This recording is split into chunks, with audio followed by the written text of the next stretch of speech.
Selamat pagi semuanya. Saya minta kalian untuk tenang sebentar. Yang kipas-kipas stop dulu. Yang sedang berbicara untuk diam sejenak.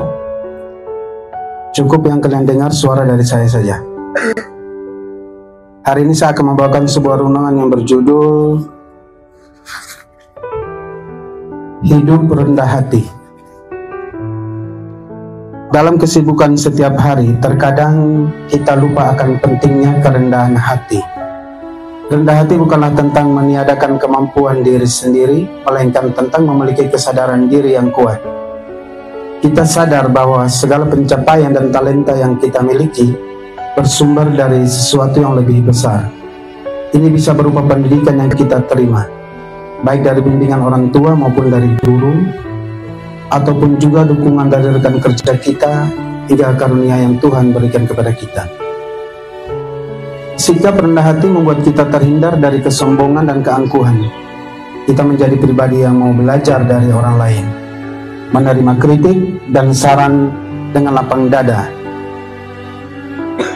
serta selalu berusaha untuk memperbaiki diri. Rendah hati juga membuka pintu untuk menjalin hubungan yang baik dengan sesama. Kita tidak akan mudah tersinggung dan mau mengakui kesalahan diri kita sendiri. Kita juga lebih menghargai orang lain apa adanya tanpa memandang status sosial ataupun jabatan. Hidup rendah hati membawa banyak manfaat, diantaranya disenangi banyak orang dan juga disukai oleh orang lain. Kerendahan hati membuat kita lebih tertaruh dan diterima di lingkungan sosial orang lain. Orang lain pun juga akan merasa nyaman berada di sekitar kita karena terhindar dari perasaan dan juga terhindar dari yang direndahkan dan diindasi. Terus belajar dan berkembang. Dengan kerendahan hati, kita selalu terbuka untuk menerima ilmu dan pengalaman baru. Kita tidak merasa sudah pintar atau paling hebat sehingga enggan belajar dari orang lain. Dengan kerendahan hati, kita juga menemukan ketenangan batin. Hidup rendah hati membuat kita terhindar dari sikap ingin selalu dipuji atau dihargai orang lain. Kita fokus pada pengembangan diri dan berkontribusi positif untuk sekitar, sehingga hati pun menjadi lebih tenang dan tentram. Rendah hati juga memungkinkan kita mendapatkan pertolongan dari orang lain. Orang lain akan lebih tegar, orang lain juga akan lebih tergerak untuk membantu kita yang rendah hati. Mereka melihat kerendahan hati sebagai tanda bahwa kita mau belajar dan mau dibantu.